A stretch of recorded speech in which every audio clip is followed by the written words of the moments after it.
नमस्ते, मी advocate Jayashree काळे पालवे। मी तुम्हाला लोक समाजामध्ये कसं खोटं बोलतात आणि आपली प्रसिद्धी करून घेतात याबद्दल सांगणार आहे। काल अंजली दमाने या नावाच्या व्यक्तीने माझ्याबद्दल अशीच खोटी माहिती प्रसारित केलेली आहे। मुळामध्ये माझा प्रश्न आहे, अंजली दमाने याला अजून अटक कशी झाली नाही? मागच्या 8 दिवसामध्ये खोटा सीडीआर कोणीतरी JW मेरिटमध्ये नोटपॅडवर लिहून दिलेली ही आकडेमोड तिने जाहीर केली। समाजामध्ये चारी बाजूनी टीकेची झोड उठल्यानंतर प्रचंड व्यथित झालेल्या अंजली दमानियाने प्रेस कॉन्फरन्स घेतली। पाणी पिऊन पिऊन मी कशी खोटं नाही हे सांगण्याचा तिने प्रयत्न केला आणि प्रसंगी अंजली दमानिया रडली।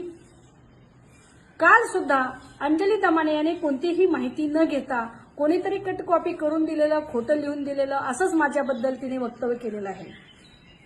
शिर्डी पोलीस स्टेशन येथे मी माझ्या पक्षकार प्रतिभा चाकणकर यांच्या समवेत शिर्डीला गेले होते।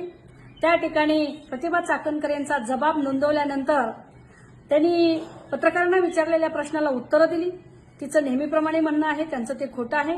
खरं काय आहे, खोटं काय आहे संबंधित यंत्रणा सगळ्यांना सांगणार आहे, परंतु आपण रॉचा अधिकारी आहे का SIT टीम मधील कोणीतरी आहे असं सातत्याने वाटणाऱ्या अंजलीबाईला खूप घाई असते। तिचं असं म्हणणं आहे, प्रतिभा चाकणकर बरोबर गेलेली ॲडव्होकेट जयश्री काळे पालवे ही कोणत्या तरी आयोगावर आहे आणि आयोगावर असलेल्या व्यक्तीने खासगी वकीलपत्र घेऊ नये।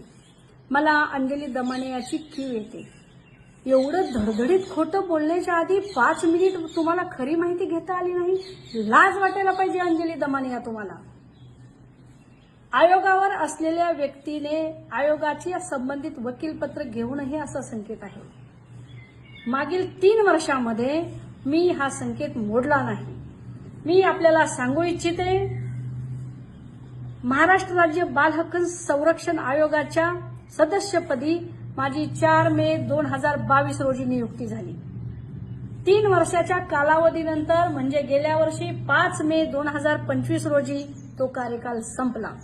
एवढी माहिती सुद्धा दमानियाने घेऊ नये? एवढं धडधडीत खोटं कशासाठी?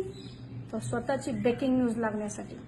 कल्पना इनामदार नावाची एक महिला आहे आणि तिने असं सांगितलं की अंजली दमानियाचा हा व्यवसाय आहे, हा धंदा आहे की खोटे सीडीआर काढायचे, समाजामध्ये प्रसारित करायचे।